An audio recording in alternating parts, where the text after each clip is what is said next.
Hey everyone, and welcome to the channel, Romans 9:20.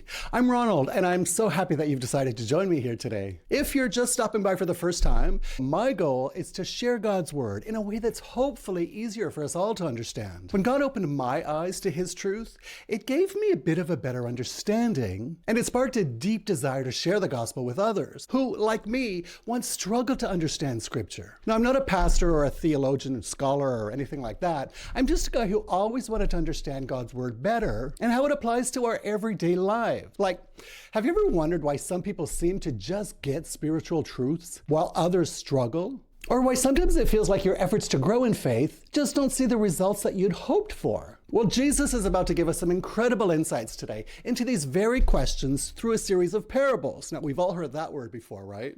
Today we're tackling Matthew chapter 13, and trust me, you're going to want to stick around for this. We're going to uncover some incredible secrets about the kingdom of heaven that Jesus himself taught. So, we begin with the parable of the sower, verses 1 through 9, and again verses 18 through 23. Jesus kicks off this chapter with what's probably one of the most famous stories, the parable of the sower. Now, imagine Jesus sitting by a lake, surrounded by a massive crowd of people, and he starts telling the story about a farmer who goes out to sow seeds. Some seeds fall on the path and they get eaten by birds. Some fall on rocky ground. They sprout quickly, but then they wither because they don't have deep roots. Other seeds fall among thorns, which choke them out. But thankfully, some seeds fall on good soil, and they produce a massive harvest, some 30, some 60, and some even 100 times what was sown. Then Jesus breaks down this parable for us. And this is where it gets real. The seed is the word of God, the truth about the kingdom. The different type of soils represent our hearts. There are 4 of them. And how do we receive that word? First, the path. That's like someone who hears the word, but doesn't really understand or care, and the enemy snatches it away quickly. It just doesn't sink in. Next, we have rocky ground. This is someone who hears the word, gets super excited initially, but because there's no real depth or commitment, when things get tough, they bail. Their faith is shallow. Next, thorny ground. Now, this is a bit of a tricky one. Here, the person who hears the word, it starts to grow, but then the worries of life, the desire for wealth, and all the distractions of the world choke it out. The word can't really flourish because other things are taking priority. And then we have good soil. This is where we want to be. This is someone who hears the word, understands it, embraces it, and it takes deep root in their heart. And guess what? It produces an abundant harvest of righteousness, love, spiritual fruit. It transforms their life. So the big takeaway here for us today is to really examine our hearts. What kind of soil are we? Are we truly open and receptive to God's word, allowing it to take root and to transform us? Or are there aspects of our lives that prevent it from flourishing? Now think about that for a minute. Leave your thoughts in the comments below. Now up next is the parable of the weeds, the mustard seed, and the leaven. In verses 24 through 35, here, Jesus gives us more parables that build on this idea of the kingdom of heaven growing. First, the parable of the weeds. Picture this. A farmer sows good seed in his field, but while everyone is sleeping, an enemy comes in and sows weeds on the wheat, or tares as it's referred to in the Bible.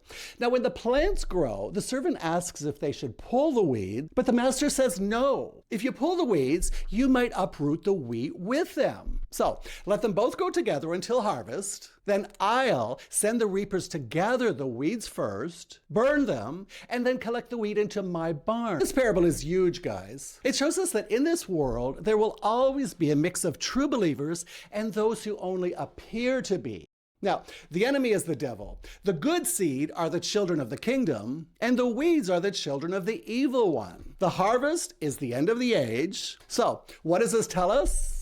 Well, it tells us that God is patient. He allows things to grow, and there will be a final judgment where everything is separated. It reminds us not to judge too quickly and to trust God's timing and his ultimate justice.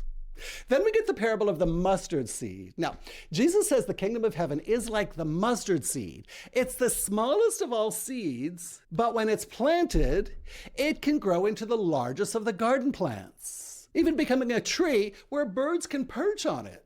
And right after that, the parable of the leaven or the yeast. Now, a woman takes a little bit of yeast and mixes it with a large amount of flour, and eventually the whole batch of dough rises. So what do these two parables teach us? They show us the incredible and often unseen growth of the kingdom of heaven. It might start small, almost unnoticeable really, but it has this powerful, transformative ability to expand and influence everything around it. Think about the impact of the early church. Now, a small group of believers, yet their message, it spread throughout the world and changed everything. It's an encouragement to us that even our small acts of faith or sharing the gospel, it can have a massive, massive, far-reaching impact in God's kingdom. Don't underestimate the power of seemingly small beginnings. That's good to know. Next is the parable of the hidden treasure, the pearl of great value, and the net, verses 44 through 52. Okay, so we're not done yet. Jesus has a few more gems for us. First, the battle of the hidden treasure. Someone finds a treasure buried in a field, and in his joy, he goes and sells everything he has to buy the entire field. Next, the parable of the pearl of great value. So a merchant looking for fine pearl, and when he finds one that is exceptionally valuable, he also goes out, sells everything he owns to buy it. Now, these two parables are incredible, aren't they? They show us the immense, incomparable value of the kingdom of heaven. That when you truly grasp the worth of being in God's kingdom, of having a relationship with him, of knowing his truth, you realize it's worth sacrificing everything for. It's not about being forced to give things up. It's about joyfully recognizing that what you gain is infinitely more precious than anything that you would leave behind. It challenges us to ask ourselves, how much do we truly value the kingdom of God? Is it our greatest treasure? And finally, the parable of the net. Now, Jesus says the kingdom of heaven is like a fishing net that casts into the sea, gathering all kinds of fish. And when the net is full, the fisherman puts it ashore, sits down, sorts the good fish into baskets, and then throws the bad fish away. Again, Jesus explains this like the end of the ages, where angels will come and separate the wicked from the righteous, casting the wicked into a fiery furnace. And this parable reinforces the earlier lesson from the weeds, that there will be a final judgment. God sees everything. And in the end, there will be a clear distinction and a just separation. Now, it's a sobering reminder of the importance of living a life pleasing to God and aligning ourselves with his kingdom now. That's it. Wow, Matthew chapter 13 is packed, isn't it? So what have we learned today? We've learned that our hearts matter. How we receive God's word, the soil, it determines the fruitfulness in our lives. We need to cultivate good soil. Also, the kingdom grows. It might start small, but God's kingdom is an unstoppable, transformative power to grow and influence the world. Also, there's a mix in the world. We live among both good and bad, and God will sort it out in his perfect timing. Don't be discouraged by the evil. Trust God's ultimate justice. That's reassuring, isn't it? Also, the kingdom is priceless. It's worth everything that we have. Next, final judgment is real. There will be a day of accounting and separation, and that should motivate us to live for Christ again, now. Not in the future, now. So, as we go about our week, let's reflect on these parables. Are we good soil?